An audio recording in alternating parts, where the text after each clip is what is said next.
Assalamu alaikum, chers frères et sœurs. Dans un monde de plus en plus rapide et exigeant, le stress et l'anxiété sont devenus des compagnons indésirables pour beaucoup d'entre nous. Ces sentiments d'angoisse peuvent submerger l'esprit, rendant difficile de trouver la paix et la tranquillité nécessaires pour mener une vie équilibrée. Mais face à ces défis modernes, la sagesse ancienne, en particulier celle ancrée dans l'islam, offre des solutions profondes et intemporelles. L'islam, en tant que mode de vie complet, propose des enseignements et des pratiques qui non seulement renforcent la foi, mais servent également de remède aux troubles émotionnels. En nous reconnectant aux valeurs fondamentales de l'islam, telles que la soumission à la volonté d'Allah, la patience et la reconnaissance de ses bienfaits, nous pouvons trouver un refuge contre le stress et l'anxiété. Avant de commencer cette vidéo, je vous invite à vous abonner à notre chaîne et d'activer la cloche de notification pour rester informé de nos prochaines publications sur la foi islamique. Merci et bonne vidéo. Cette vidéo explore comment les enseignements islamiques peuvent être utilisés comme un guide pratique pour apaiser l'esprit et renforcer le cœur, en trouvant la sérénité même au milieu des tempêtes de la vie. Alors, restez avec moi jusqu'à la fin pour découvrir cela. Si vous avez des questions, des commentaires en cours de route, n'hésitez pas à les laisser en bas, j'adore avoir vos retours. Allons-y. Premier. Comprendre le stress et l'anxiété. Le stress et l'anxiété sont des réactions naturelles du corps face à des situations perçues comme menaçantes ou éprouvantes. Le stress est souvent la réponse immédiate à une pression extérieure, qu'il s'agisse de travail, de finances ou de relations personnelles. L'anxiété, quant à elle, est une inquiétude persistante et excessive qui peut s'étendre bien au-delà de la situation stressante initiale. Dans la vie moderne, les sources de stress sont omniprésentes. Les exigences professionnelles croissantes, l'incertitude économique, les attentes sociales et l'influence des réseaux sociaux créent un environnement où les individus se sentent constamment sous pression. Ce stress prolongé peut se transformer en anxiété chronique, une condition où l'esprit est constamment préoccupé par des craintes, souvent irrationnelles, concernant l'avenir. Les impacts du stress et de l'anxiété sur la santé sont multiples. Physiquement, ils peuvent entraîner des maux de tête, des troubles digestifs, de l'insomnie et même des maladies cardiaques. Sur le plan mental, le stress et l'anxiété peuvent causer une fatigue mentale, une perte de concentration, une irritabilité accrue et, dans certains cas, conduire à des troubles dépressifs. Il est crucial de reconnaître ces symptômes et de comprendre que bien que ces réactions soient naturelles, elles peuvent devenir nuisibles lorsqu'elles persistent. C'est ici que la sagesse islamique peut jouer un rôle clé, offrant non seulement un cadre spirituel, mais aussi des pratiques concrètes pour gérer et réduire ces états émotionnels destructeurs. Deuxième, la sagesse islamique. Un aperçu. La sagesse islamique, profondément enracinée dans le Coran et les hadiths, offre des conseils inestimables pour mener une vie équilibrée et apaisée. Ces enseignements ne sont pas seulement des principes religieux, mais des lignes directrices pratiques qui aident à naviguer les défis quotidiens avec foi et sérénité. L'islam enseigne que la vie sur Terre est une épreuve, et que les difficultés, y compris le stress et l'anxiété, sont des parties intégrantes de cette épreuve. Cependant, à travers une connexion profonde avec Allah, la pratique de la patience, sabre, et la confiance en son plan, tawakkul, les croyants peuvent trouver la force nécessaire pour surmonter ces défis. Les textes sacrés de l'islam, comme le Coran, rappellent souvent aux croyants l'importance de la méditation sur les signes d'Allah et de la gratitude pour ses bienfaits, ce qui contribue à apaiser l'esprit. De même, les paroles du prophète Muhammad, PSL, dans les hadiths, offrent des conseils pratiques sur la gestion des émotions, la recherche du contentement et l'évitement de l'excès de soucis. En intégrant ces enseignements dans la vie quotidienne, les croyants peuvent non seulement renforcer leur foi, mais aussi trouver des moyens efficaces pour réduire le stress et l'anxiété, en vivant chaque moment avec une conscience spirituelle accrue et une paix intérieure. 3. Pratique islamique pour la gestion du stress. A. La prière, salah.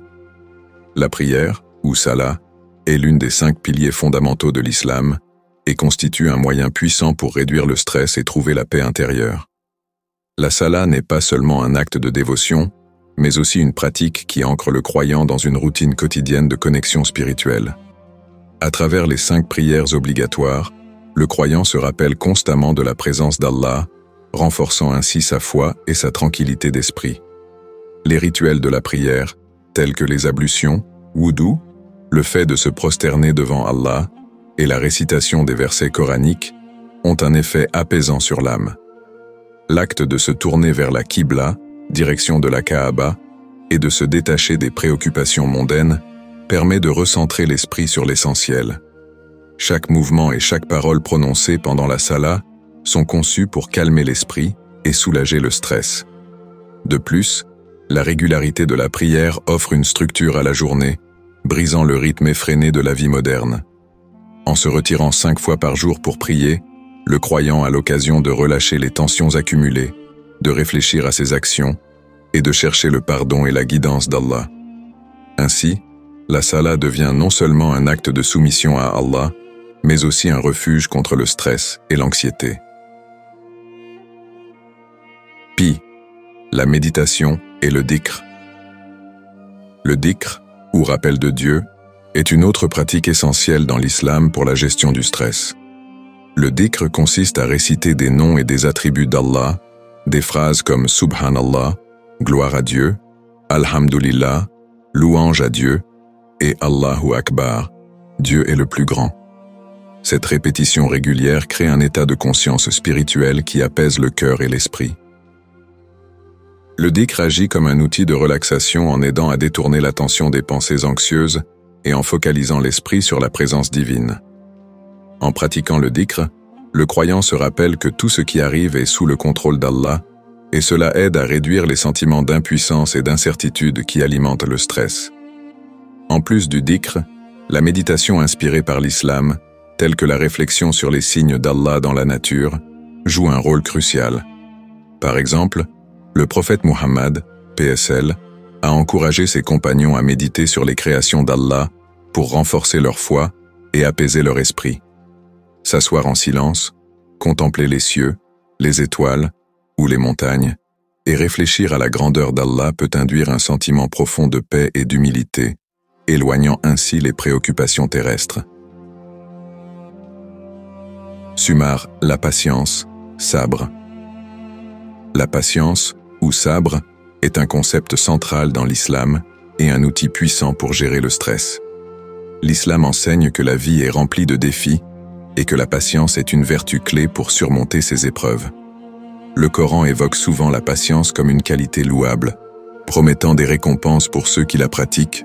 Ô vous qui croyez, cherchez secours dans l'endurance et la prière, car Allah est avec ceux qui sont endurants. Sourate Al-Baqarah, 253. Cultiver la patience face aux difficultés implique d'accepter que tout dans la vie fait partie du plan divin d'Allah et que chaque épreuve a un but. Plutôt que de céder au stress et à l'anxiété, l'islam encourage les croyants à voir les défis comme des opportunités de croissance spirituelle. Pour développer la patience, il est important de pratiquer la gratitude, même dans les moments difficiles, et de se rappeler que tout ce qui arrive est une épreuve temporaire. La confiance en Allah, tawakkul, joue également un rôle crucial. En remettant son sort entre les mains d'Allah, le croyant apprend à accepter les situations sans se laisser submerger par l'inquiétude. La sabre n'est pas une résignation passive, mais une force active qui permet au croyant de rester calme et résilient face à l'adversité. Elle permet de transformer le stress en une opportunité de renforcer sa foi, de purifier son cœur et de se rapprocher d'Allah. Conclusion. Les pratiques islamiques telles que la prière, le dhikr et la patience sont des outils puissants pour gérer le stress et l'anxiété dans la vie moderne. Elles offrent non seulement un apaisement immédiat, mais aussi une transformation profonde de l'âme, aidant les croyants à naviguer les défis de la vie avec sérénité et une foi renouvelée. En intégrant ces pratiques dans notre quotidien, nous pouvons non seulement trouver la paix intérieure, mais aussi nous rapprocher d'Allah, le seul véritable refuge contre les tempêtes de la vie. 4. La communauté et le soutien social. L'islam place une grande importance sur la communauté, ou Ummah, en tant que soutien essentiel pour les croyants. Cette notion de fraternité et de solidarité est au cœur des enseignements islamiques, car elle renforce le lien entre les individus et contribue à créer une société harmonieuse où chacun se sent soutenu et valorisé. Dans le contexte de la gestion du stress, le rôle de la communauté est primordial. Les relations sociales et le sentiment d'appartenance à un groupe offrent un soutien émotionnel qui peut considérablement réduire le stress et l'anxiété. En s'entourant de personnes qui partagent les mêmes valeurs et croyances, un individu peut trouver du réconfort, de l'encouragement et des conseils pratiques pour surmonter les difficultés de la vie. L'islam encourage les croyants à être attentifs aux besoins des autres et à offrir de l'aide à ceux qui traversent des moments difficiles. Les hadiths du prophète Muhammad, PSL, soulignent l'importance de l'entraide, comme lorsqu'il a dit « Le croyant est pour le croyant comme une construction dont chaque partie renforce l'autre » Sahih al-Bukhari. Cette entraide est une manifestation de la compassion et de la miséricorde qui sont au cœur de l'islam. Les exemples d'entraide au sein des communautés musulmanes sont nombreux. Par exemple, la zakat, aumône obligatoire, et la sadaqa, charité volontaire, sont des pratiques qui visent à soutenir les membres les plus vulnérables de la société, réduisant ainsi leur stress financier et leur offrant un sentiment de sécurité. De même, les initiatives communautaires, telles que les groupes de prière, les cercles d'études du Coran et les associations caritatives, créent des espaces où les individus peuvent partager leurs soucis, trouver du soutien et renforcer leur foi. Les mosquées jouent également un rôle central dans la création de ces liens communautaires. Elles ne sont pas seulement des lieux de prière, mais aussi des centres de rassemblement où les musulmans peuvent se rencontrer, échanger et se soutenir mutuellement. Participer à la vie communautaire, que ce soit par le biais de la prière collective ou des activités sociales, permet de tisser des liens forts qui peuvent alléger le poids du stress. En conclusion, l'importance de la communauté dans l'islam ne peut être sous-estimée, surtout en ce qui concerne la gestion du stress. Les relations sociales, basées sur la solidarité, l'entraide et le soutien mutuel, offrent un refuge face aux défis de la vie. En cultivant ces liens, les croyants peuvent non seulement renforcer leur propre résilience, mais aussi contribuer à la construction d'une Ummah plus unie et plus forte, où chacun trouve réconfort et sérénité dans les moments de difficulté. 5e. Alimentation et mode de vie.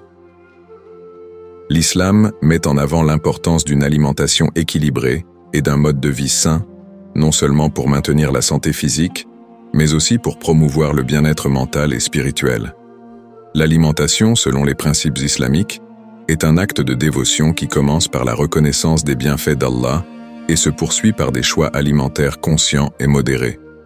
Le Coran et les hadiths encouragent les croyants à consommer des aliments licites, halal et sains, tout en évitant les excès. Par exemple, le prophète Muhammad, PSL, a dit « Le fils d'Adam ne remplit pas un récipient plus mauvais que son estomac. Un tiers pour sa nourriture, un tiers pour sa boisson et un tiers pour sa respiration. » Sunan Ibn Majah.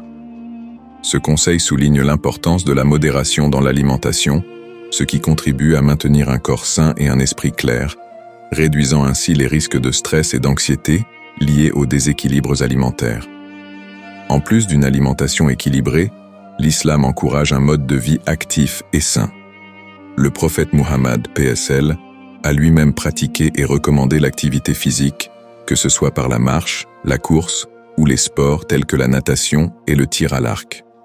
Une routine d'exercice régulière aide non seulement à maintenir une bonne santé physique, mais aussi à libérer les tensions accumulées, favorisant ainsi une meilleure gestion du stress. Le mode de vie islamique englobe également des pratiques telles que le jeûne, qui a des bienfaits physiques, spirituels et mentaux. Le jeûne du Ramadan, par exemple, purifie le corps et l'esprit, renforçant la discipline personnelle et la patience, sabre. Ce processus de purification aide à éliminer les toxines du corps et à clarifier l'esprit, offrant ainsi une forme de renouveau qui peut aider à surmonter les sentiments de stress. En somme, l'islam enseigne que prendre soin de son corps à travers une alimentation saine et un mode de vie actif est essentiel pour maintenir l'équilibre entre le physique et le spirituel. Ces pratiques, intégrées dans la vie quotidienne, ne sont pas seulement bénéfiques pour la santé corporelle, mais aussi pour la tranquillité d'esprit, permettant aux croyants de vivre en harmonie avec eux-mêmes et avec les autres. 6. L'importance de la gratitude, shukr. La gratitude, ou shukr, occupe une place centrale dans l'islam. Elle est perçue non seulement comme un acte de reconnaissance envers Allah pour ses bienfaits, mais aussi comme une voie vers la paix intérieure et la satisfaction dans la vie. Le Coran rappelle aux croyants l'importance de se montrer reconnaissant. Et si vous êtes reconnaissant, certainement je vous accorderai davantage. Sourate Ibrahim 14:7. Ce verset souligne que la gratitude attire davantage de bénédictions et renforce la connexion avec Allah. Pratiquer la gratitude au quotidien aide à changer la perspective de vie en se concentrant sur ce que l'on a plutôt que sur ce qui manque. Chaque jour, les musulmans sont encouragés à exprimer leur gratitude à travers des actes simples, comme dire « Alhamdulillah », louange à Allah, pour chaque bienfait, grand ou petit. Cette pratique ancre l'esprit dans la positivité et réduit les sentiments de stress et de frustration. D'autres pratiques quotidiennes incluent la réflexion sur les bienfaits reçus et l'écriture d'un journal de gratitude, où l'on consigne les choses pour lesquelles on est reconnaissant. En reconnaissant continuellement les bénédictions d'Allah, les croyants cultivent un cœur rempli de contentement et de paix, capable de faire face aux défis de la vie avec une perspective équilibrée et sereine. La gratitude devient ainsi une arme puissante contre le stress et l'anxiété, transformant chaque épreuve en une opportunité de se rapprocher d'Allah et de renforcer sa foi. 7. Témoignages et histoires inspirantes. Les témoignages et histoires inspirantes de personnes ayant utilisé la sagesse islamique pour gérer le stress et l'anxiété illustrent la puissance de la foi et des pratiques religieuses dans la vie quotidienne. Ces récits montrent comment les enseignements de l'islam peuvent transformer des situations difficiles en opportunités de croissance spirituelle et de paix intérieure. Prenons l'exemple de Fatima, une jeune femme qui a traversé des moments de grande incertitude après avoir perdu son emploi. Submergée par le stress et les inquiétudes concernant son avenir, elle a trouvé du réconfort dans la prière, salat et le dhikr. En se tournant régulièrement vers Allah et en méditant sur ses noms et attributs, Fatima a ressenti un apaisement progressif. La patience, sabre, qu'elle a cultivée, inspirée par les enseignements coraniques, lui a permis de surmonter sa peur de l'avenir. En fin de compte, elle a trouvé un nouvel emploi qui correspondait davantage à ses compétences, renforçant ainsi sa conviction que la foi et la persévérance finissent par porter leurs fruits. Un autre exemple est celui d'Ahmed, qui, après avoir perdu un proche, a été submergé par le chagrin et l'anxiété. Cependant, en participant activement à la vie de sa communauté, en assistant aux prières collectives et en s'impliquant dans des actions caritatives, il a trouvé un soutien émotionnel et spirituel inestimable. Les liens qu'il a tissés au sein de sa communauté musulmane lui ont offert le réconfort nécessaire pour traverser cette période difficile. De plus, la pratique de la gratitude, shukr, l'a aidé à se concentrer sur les souvenirs positifs qu'il avait partagés avec son proche, transformant son deuil en une source de force. Ces histoires montrent comment les principes islamiques, lorsqu'ils sont appliqués avec sincérité, peuvent non seulement aider à gérer le stress et l'anxiété, mais aussi à trouver un sens plus profond dans les épreuves de la vie. En s'inspirant de tels témoignages, les croyants peuvent renforcer leur propre foi et se rappeler que, même dans les moments les plus sombres, la lumière d'Allah est toujours présente pour les guider vers la paix intérieure et la résilience. Conclusion. En résumé, la sagesse islamique offre une multitude de ressources pour gérer le stress et l'anxiété, des pratiques spirituelles comme la prière, salat et le dhikr, à l'importance de la patience, sabre, et de la gratitude, shukr. En adoptant une alimentation équilibrée, un mode de vie sain et en s'appuyant sur le soutien de la communauté, chaque croyant peut renforcer sa résilience face aux défis de la vie.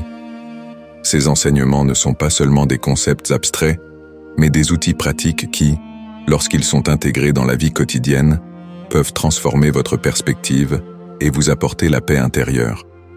La clé est de les appliquer avec régularité et sincérité, en se souvenant toujours que chaque épreuve est une opportunité de se rapprocher d'Allah. Je vous encourage à commencer dès aujourd'hui à intégrer ces pratiques dans votre routine. Que ce soit par la prière, la réflexion sur les bienfaits d'Allah, ou en cherchant le soutien de votre communauté, chaque pas compte. N'hésitez pas à partager vos expériences personnelles et à témoigner comment la sagesse islamique vous a aidé à surmonter vos propres défis. En partageant, vous pouvez inspirer et soutenir d'autres personnes dans leur cheminement spirituel.